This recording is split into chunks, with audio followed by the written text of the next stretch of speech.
So do you teach the kids like how long's a class? Is it like a 2 hour, 3 hour class? Like a So it's after school, right? So I'm kind of catching them after school and before dinner.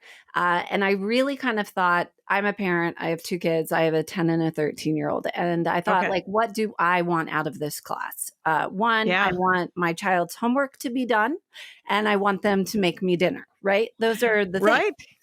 So the kids come in, they get like half an hour and we finish homework and do all those after school kind of things. And Right. then we go into really intense cooking. Every student is in charge of each dish, from start to finish. So that 8 to 10 inch chef knife is in their hand and they are butchering chicken and sorry, not a vegetarian show. They're Right. No sweat. I could do an entire episode just about chicken. right. So there you go. So So they've got that in hand. And then after the day is over, they take home an addition to dinner, right? So pork tenderloin Okay. with cherry sauce, and then they go home and they add it to the meal.